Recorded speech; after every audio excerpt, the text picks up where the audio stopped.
And as you can see, it has a spring-loaded action to it. Are you tired of a crappy monitor? Maybe use one of these? Oh God. Well, good thing we have this 35-inch ultra-wide curved monitor from LG. Let's see what's in the box and how it comes together. At the top of the box, we have what looks like some cables. We have a HDMI cable in here included, which is always nice. But if you're getting a monitor of this caliber, you probably have some stuff already around. We have the curvy curve stand, as you can see on the box right there. And then we have styrofoam, my favorite. Just kidding, just kidding. We do have the monitor in here. Take a look at this, you guys. Oh, all right, you gotta be careful. When you slide this out, you just wanna hacky sack it. Look at that curve. That is nice. Let's put this away for a second, and we'll see what else we have in the box.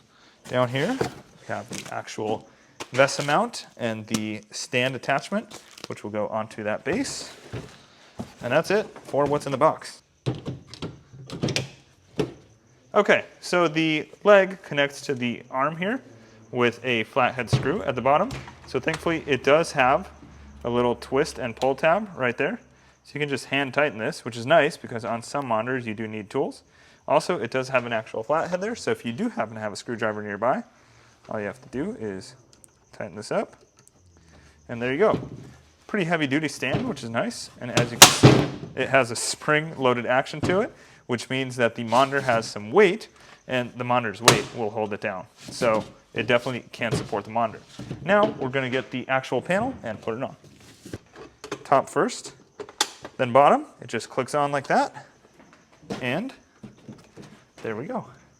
We are set up. So if someone asks you what has one leg, one arm, and a 35-inch curve, you tell them an LG 35-inch curved monitor. Now before we end the video, of course, you gotta know your ins and outs, your connectivity. So we have on the back a couple of different ports here. We have two HDMIs. So we have HDMI in and HDMI in 2. We have our power, we have a headphone jack, we have two USB ports, we have a USB Type B, and we also have DisplayPort in. And that is a quick look at the setup of the LG 35-inch curved monitor.